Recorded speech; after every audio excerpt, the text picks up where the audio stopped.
અત્યારે બાળકોને સૌથી વધુ પ્રિય હોય તો એ છે મોબાઈલ। જેમ શ્વાસ વગર ન જીવી શકાય તેમ મોબાઈલ વગર પણ જીવી ન શકાય એવું છે। છત્તીસગઢમાં એક એવી જ ઘટના બની હતી। એક 14 વર્ષના બાળકે પબજી રમવા તેની મમ્મી પાસે મોબાઈલ માંગ્યો હતો, પરંતુ તેની મમ્મીએ એ મોબાઈલ આપવાની ના પાડી હતી, કારણ કે આ છોકરાને પબજી રમવાનું વ્યસન પડી ગયું હતું। એટલે 15 દિવસથી આ છોકરાના મમ્મીએ તેને મોબાઈલ આપ્યો ન હતો।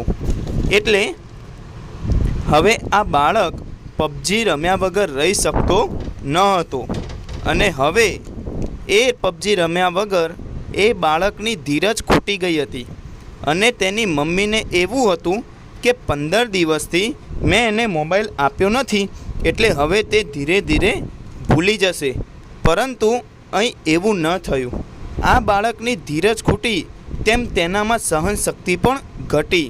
તો આ બાળકે એક નોટબુક લીધી અને તેમાં લખ્યું કે મને ગેમ રમવા માટે મોબાઈલ આપતા નથી, એટલે હું મરવા માટે જાઉં છું। અને આમ લખી તે બાળક નદીમાં કૂદીને મરી ગયો। એટલે એક વાત આપણે શીખવાની છે કે દરેક માતા પિતાએ ધ્યાન રાખવું કે બાળકને મોબાઈલનું વ્યસન ન થઈ જાય, કે મોબાઈલ વગર બાળક રહી પણ ન શકે। તો એ ખાસ ધ્યાન રાખવું।